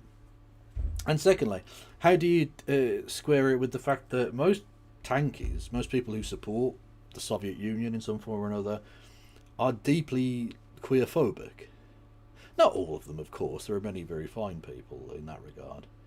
But, like, there's a lot of transphobia amongst tankies. Like, a lot. How do you, like, come to terms with that exactly? I'd genuinely like to know that, because there's clearly something about queerphobia and attraction to authoritarianism that go hand in hand. Revolutionaries didn't really write about that. Revolutionaries like Alexander Kollontai certainly wrote about relationships, love, and the abolition of the family via the socialization of women's labor and the introduction of women into public life, which Marxists like the Bolsheviks consider a prerequisite for women's liberation. Watch my Soviet women video if you want to learn more about that. But the discussion of the topic of queerness was mostly led to Soviet medical professionals who held a plurality of views ranging from extremely progressive even today to not so progressive and kinda cringe, which we'll learn about later. Also, at that point in time, when a Soviet doctor wrote a case study about a queer person, it was often because that queer person had been arrested for some unrelated matter and ended up in a forensic psychiatrist's care. Or because they intentionally saw a doctor to get help with their confusion, but in Yevgeny's case, it was the former. Yevgeny was not confused. Yevgeny was very secure in who he was. After becoming an orphan at the age of 17 in 1915, Yevgeny started presenting as a man, becoming Yevgeny Fyodorovich with the help of forged documents. During the revolution, Yevgeny worked as a political instructor for the Cheka and fought on the southern front of the Russian Civil War. In 1922, Yevgeny... Working for the Cheka, which is essentially... the forerunner to the forerunner of the KGB. See? There have been trans people who are good and trans people who are right cunts. Forever. Which just goes to show you, trans people are just normal fucking people. Some of them are alright, some of them are fucking wrong-uns. Yeah, Blair White, I'm talking about you. Courted and eventually married a woman in the provincial town he was posted in. Somehow, Yevgeny's new wife had no clue that Yevgeny was not actually a man, but just a probably non-binary person in very convincing boy drag, but other people in town apparently knew, and those rumors eventually reached his wife, who confronted Yevgeny and who, of course, admitted that that was indeed the case. I'm not actually a man. The rumors also reached the local authorities, who attempted to charge Yevgeny with a crime against nature, but their poorly constructed case failed, and the Commissariat of Justice ultimately recognized the marriage as legal because concluded by mutual consent, which is how the Soviet Union became one of the first countries to ever have a legal same-sex marriage in 1922. If not like the first. After this whole ordeal, Yevgeny's wife had an affair with her male co-worker and had a baby who Yevgeny adopted. After a few years, Yevgeny left his wife and kid to follow his soldiering career to Moscow, but then got fired in 1925. Yevgeny struggled to transition to civilian. You see? You can have trans, secret state bastards, deadbeat dads. Honestly, trans people are integrated into society way better than you would think. Like, that's like the kind of track record you would expect of a Republican presidential candidate or some shit. You know what I mean? Like, come on now. Kev, did you know they also have a video complaining about pinkwashing? That doesn't surprise. Let's have a look. Individuals, meaning pinkwashing, the weaponization of LGBTQ rights. Yeah, that's what you're doing. Revolutionary thought. That's the name of the person. I'm not calling them that. Life, and began drinking and being promiscuous with other women, even getting a second unofficial wife, breaking gender norms by becoming the toxic man, slay. To be clear, the problem is the patriarchy, and even queer people are not immune to patriarchal thinking, especially in the face of great trauma, which, like, becoming an orphan at 15 is probably extremely traumatic, on top of being queer in a heteronormative society, and being... And torturing people, probably. Probably murder as well, at some points. Again, like I say, forerunner to the forerunner of the KGB. It became the NKVD and then the KGB. Not good people. A soldier in a civil war and all that. No hate to messy queer people, though. Like, whomst amongst us hasn't been messy at some point? Let he who has never been a messy bitch cast the first stone. It's... Okay, but I've never tortured anyone. I mean, I would hazard a guess. I don't know this to be sure in Yevgeny's case, but it was certainly a thing that the Chekhoud did, is that they would find out compromising information on people and use it to blackmail them for their own benefit. Not their own personal benefit necessarily, although I'm sure some of them did take advantage, but for the benefit of the state.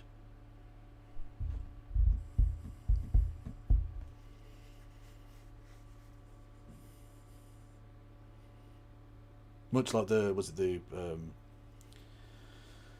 8-200 fucking squadron or whatever the fuck they're called, the Israeli group. They were not above blackmailing and things, so they almost certainly found out about other members of the queer community and used that information to coerce behaviour out of them.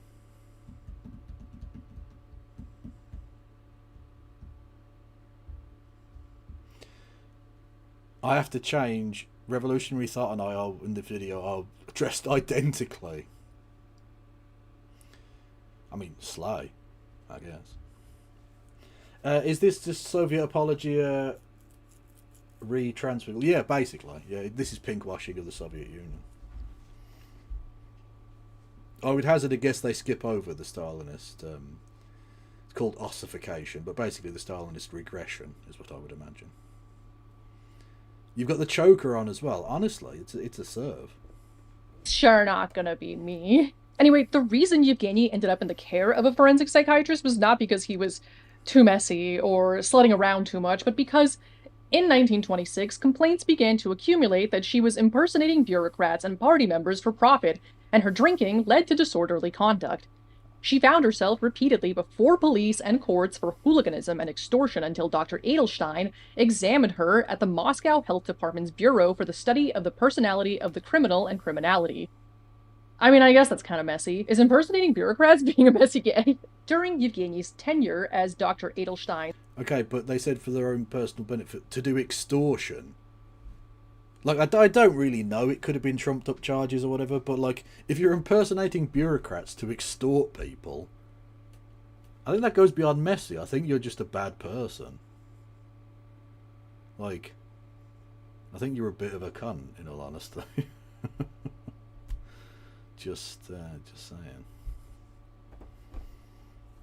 Patient, he continued to present as male, and the doctor never really attempted to cure him, remarking that the social future of such a subject is very difficult. But that's society's fault, obviously. While in Dr. Edelstein's care, Yevgeny wrote him a text called A History of My Illness, explaining their gender nonconformity in scientific terms, citing Freud, Krafft-Ebing, and Havelock Ellis, and pleading for the existence of a world where people like her are accepted.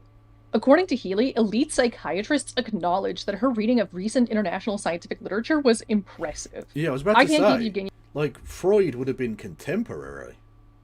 That would have been, like, cutting-edge psychoanalysis, because literally psychoanalysis was cutting-edge.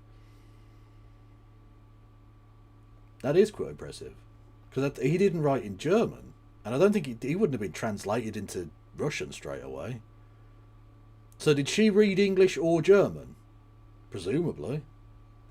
Needs pronouns straight, so I hope I'm not confusing anyone by using all the pronouns for them, but honestly, I feel like they'd be into that. Yevgeny wrote that the neuter gender is only recognized in grammar and is applied to inanimate things. In reality, however, people live among us who do not fit neither the one nor the other gender. Such beings must be called people of the neuter or middle gender.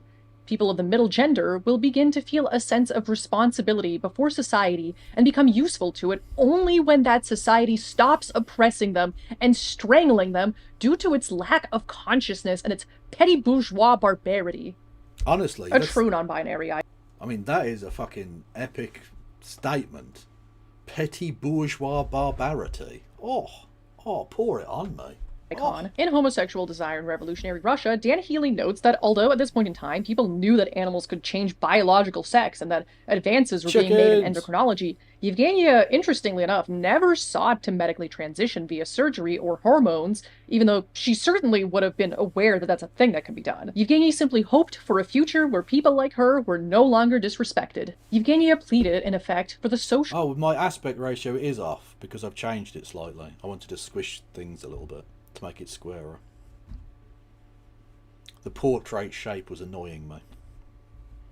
So it is a bit different, but you'll get used to it, it's fine. Social and political rights of the intermediate sex, using arguments consciously borrowed from the essentializing scientific justifications... Long beetle. Fucker. You just assaulted me. True. Of homosexual emancipationism. Her assumption of a male gender persona, one traditional way for the ambiguous to order their position in the world, was thus transitional, for she envisioned a world in which gender and sexual ambiguity would be understood by medicine and respected in a knowledgeable society. The revolutionary faith in science to end archaic morals. Is she not editing? Is she? It's not bleeping, is it? Censoring. Is she censoring the word sexual because of demonetization? Presumably, it's not offence, right? I don't know. Strictures and to bring rationality to human sexual relations was a powerful tool, not only in the hands of Bolshevik legislators and medical practitioners, but in the hands of ordinary individuals who manipulated it to justify their own desires. I don't have the full text that Yevgeny wrote, but Healy does give us a few quotes directly from it. Professor Freud justly points out that people who are in a sexual sense perverted ought not to be considered degenerates. No one can consider people of the intermediate sex physically or mentally ill. Well, what about someone like me who is in a sexual sense perverted, who wants to be considered a degenerate? Have you considered my needs as a sexual pervert to be considered degenerate? Because that's the only way I can get off. If people thought I was normal, it wouldn't work for me. You see, Yevgeny, it's not as fucking simple as that, is it? Ill. One may count among the number of men with an abnormal deviation of sexual desire leading writers Oscar Wilde, Whitman, Verlaine, artists Michelangelo, and musicians Tchaikovsky.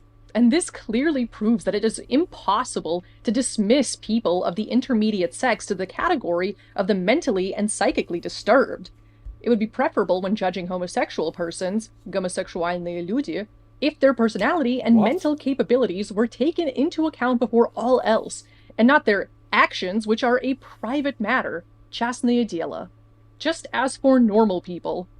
I mean, hey, those are sound arguments. Slay. Anyway, when I read about Yevgeny or read his writing, I feel like we have a lot in common as queer mad Soviet communists. Not that I'm from the Soviet Union. I mean, I'm from the former Soviet Union, so close enough. My parents are from the Soviet Union. Not that I'm a non-binary, he, him, any, all lesbian. I'm a non-binary, they, them bisexual. Slightly different, but close enough. I just find Yevgeny very cool and interesting, even though Dr. Edelstein was basically like, this text clearly proves that this subject is a little delulu and insane, which, like, okay, and? Is it really that insane to think that people who others think are a little weird would one day be accepted instead of being smothered by petty bourgeois disrespect? Is it insane to love women? That sounds super reasonable to me. Comment down below if you love women. Me personally, I'm a fan of women. Getting a peek into Yevgeny's writing also shows us that a lot of the ideas we have and the topics we think about right now are not new. Did we just hear Caleb Moppin's name in chat? It's a fucking disgrace. A rogue finger interceded there. I was saying, did Caleb Moppin just get mentioned in chat? Very, very, very, very, very cringe. Very, very, very cringe. Burger King. They're not new inventions. A lot of discourse is ancient, even though this is like 100 years old, which isn't ancient, but still. And when you study history, you learn how all of these things that we're thinking of and discussing right now are basically just reconfigurations of the same stuff other people already thought about and discussed before. It's also just a nice reminder that non-binary people have always existed and always will. I mean, that's not the term that was used at the time, but still. Exactly. I quite like the kind of poetic nature of, what did they describe them as? People of the neuter. People of the neuter. Or middle gender. Sounds like some fucking, like, Middle Earth shit. Some Lord of the Rings. I am a dwarf of neuter. According to Soviet historian Irina Raldugina, when discussing these queer Soviet subjects of the 1920s and early 30s, we're talking about a generation of people whose homosexuality, while it was still... Is revolutionary thought non-binary Moppin? No, because Moppin is transphobic as fuck, yeah. Like, he's too cowardly to really say it, but he is, obviously. Conceived in primary medical terms was not a reason for self-suppression, was not perceived as an illness to be cured, but was instead conceived as an integral part of their identities. Many of them counted on the idea that the new government would not just tolerate them, they hoped it would treat them as legitimate participants in the socialist project because, as one of the men I'm researching wrote in the mid-1920s, the majority of us... By the way, I'm not sure how much longer I'm going to go because I can actually sense a headache coming on. Which is not Beadle related. I think I'm just sobering up, and that's not... You don't want to be awake for that. But we'll carry on for a bit. Fought for this government from the very first moments of its existence, and they had good reason to believe that. This absolutely applies to Yevgeny, who never sought legal or medical channels to transition and kind of just took matters into his own hands by forging documents, which is highly illegal and I do not endorse, and at the same time, he believed in the revolution. And no, just started. Damn, man, she goes fucking late. Which, like, it would make sense if she talked about American shit, but she does British stuff, and all the British people are in fucking bed. Well, I suppose it's Saturday, but, like, she does that during the week, too. She is cray-cray. Love her. And he fought for the revolution. Like, it sounds like he was a messy bitch, but also a principled communist. Oh my god, look! I have 2 cats! Oh! Yevgeny truly believed in that better revolutionary future where people like him were accepted. Also, the Soviet state never actively tried to re-educate him, though some medical professionals did suggest that, but that never happened. Obviously, this is not an incredible example of gender-affirming care on the Soviet Union's part, but it is an example of how one non- What is my favourite beer? Well, specifically beer, I do like a stout. I do like a stout. Maybe a pint of mild or something. But Guinness is my go-to. It's a bit pricier, but it's nice. I mean, frankly, sometimes I just fucking whatever. Give me a fucking pint of Terps. I want to get off my face. That wasn't the case today, but you know. Sometimes it's just like just inject pure alcohol into my fucking veins. I just want to smash brain cells tonight. And then maybe smash some fucking cheeks as well. What's up? Favourite lager? I'm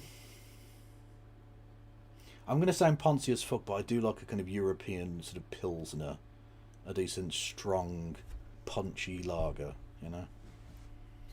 But they don't serve that in Britain, so you have to take either like the best you can do is probably Heineken in most bars, but sometimes it's literally just Carling. It's like you might as well piss into a pint pot, put a few like stubbed out cigarette ends in there, swirl it around, heat it up a bit, and give me that instead. Absolute pish water.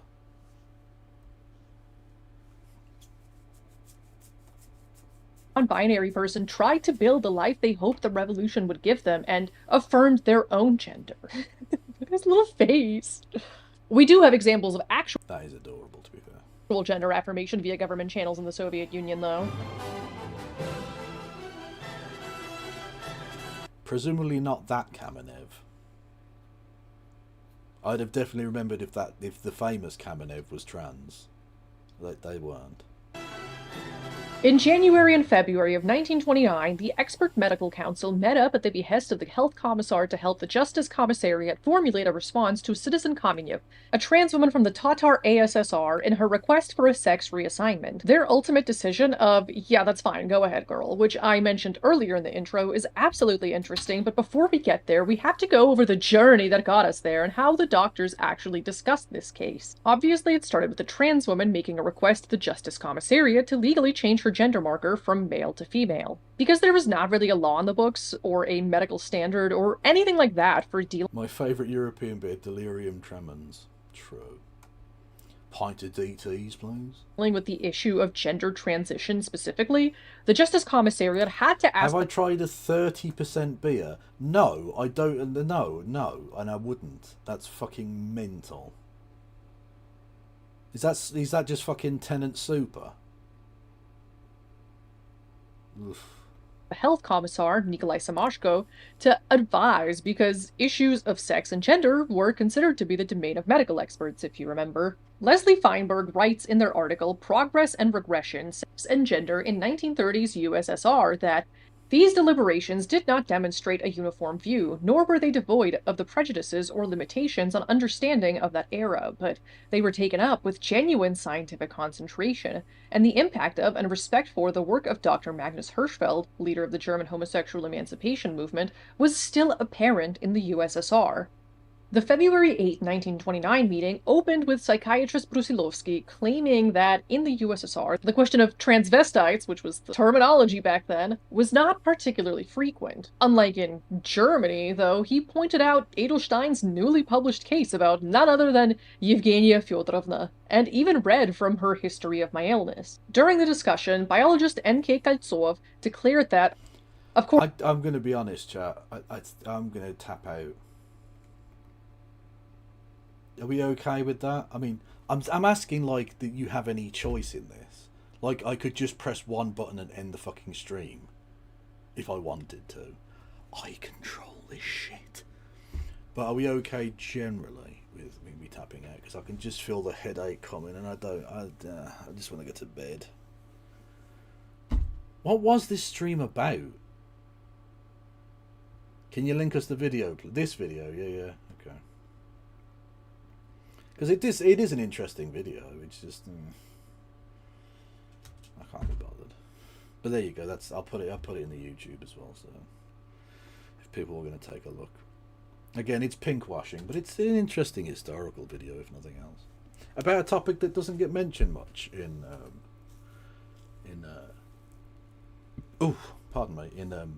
historical sort of video discourse a lot of the time. It gets discussed much more as a contemporary topic, which is understandable and politically necessary, but yeah. Kebster, Helena just started, so you can raid us over there, mate. Well, the thing is, I will do that, but what I want you to think of, chat, is that the shit I produce here and the stuff she produces is like so much better, especially tonight. I need you to not notice that. Which is, I mean, it's a mistake for me to mention it, given that I don't want you to notice it.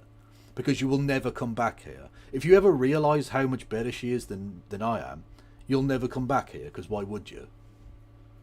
You'd have to be some sort of sexually degenerate pervert or something, you know. So see you tomorrow then. Heyo! Oof, oof, oof, oof, oof, oof, oof.